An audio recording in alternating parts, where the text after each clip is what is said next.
So I was pleasantly surprised by this movie because I walked in with pretty low expectations, but hey, walked out and I actually really enjoyed myself, you guys. What's going on? My name is Leo Rydell. If you're new to the channel, if you enjoy this type of content, consider hitting that subscribe button. We do reviews, reactions, and news updates on the latest in geek. So guys, let's talk today about the Protege. Rescued as a child by the legendary assassin Moody, Anna is the world's most skilled contract killer. However, when Moody is brutally killed, she vows revenge for the man who taught her everything she knows. As Anna becomes entangled with the killer, their confrontation turns deadly, and the loose ends of a life spent killing weave themselves ever tighter. This movie is directed by Martin Campbell and stars Maggie Q, Samuel L. Jackson, and Michael Keaton. And let me tell you guys, like I said, pretty dang good movie. It's not without its problems, but let's start with what works for this movie. And what works is the magnetism between Michael Keaton and Maggie Q. I think their acting on screen together is really good. They have some, oddly enough,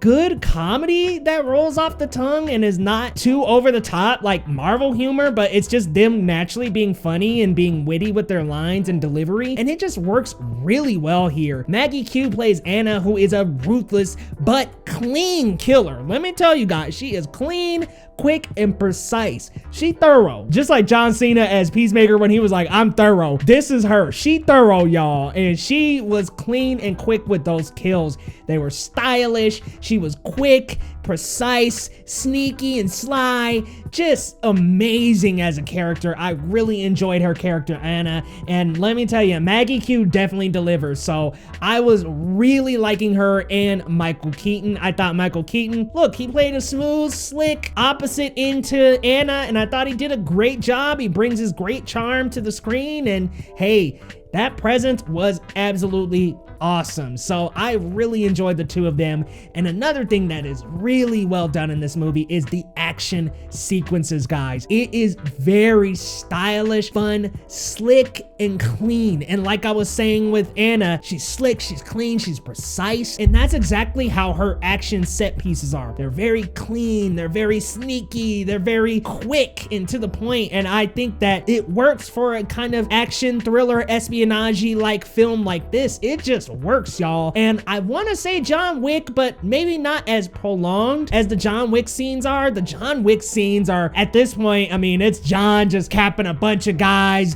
slamming a dude's head with library books. It's very stylish like that, but not as long. And I'll get to that a little bit later in some of the things that didn't quite work for me, but man, those action set pieces, choreographed very well, stylish, nice takes, great editing. I really like the action in this movie, and clean kills, let me tell y'all. I mean, sneaking up behind people, popping them with a pistol type kills. Like, she got the job done. Really enjoyed those action set pieces, really enjoyed Maggie Q and Michael Keaton, and I really enjoyed this movie. I thought it was really well done, and even the pacing, it made very good use of its 1 hour and 45-minute runtime. I think it's exactly 149, but not including the credits. Paced fairly well, but I do have some complaints about that as well. But fair pacing, a pretty good score, great action set pieces, great performances by Michael Keaton and Maggie Q. But let's get into what doesn't quite work for the movie.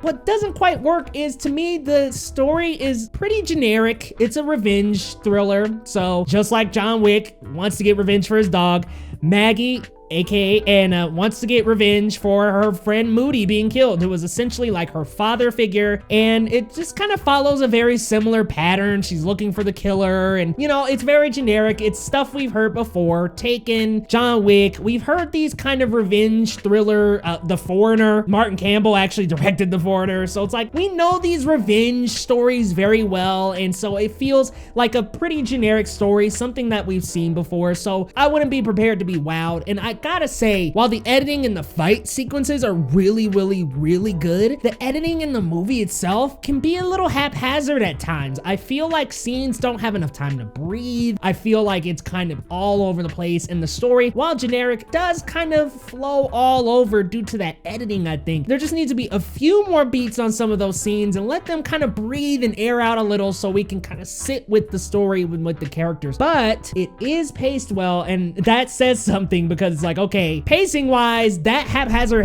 editing probably is what allowed the movie to not feel like it was down or dragging at many points.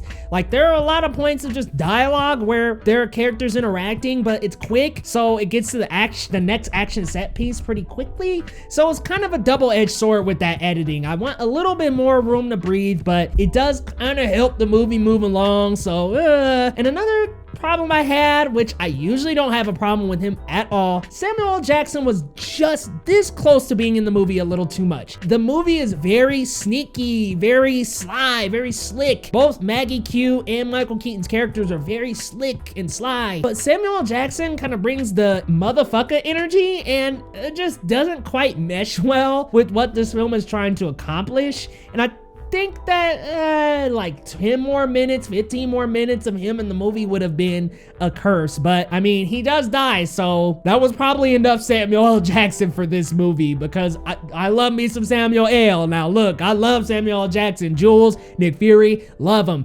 But at the same time, just a little too much for this movie. But all in all, if I had to give a score to The Protege, I'm going with a 7.5 out of 10. I thought it was a really great action thriller with some really awesome fight scenes that were stylish, slick, and sly. I did want them to be a little bit longer though. The action kind of came and went, and I wanted it to be a little bit quicker.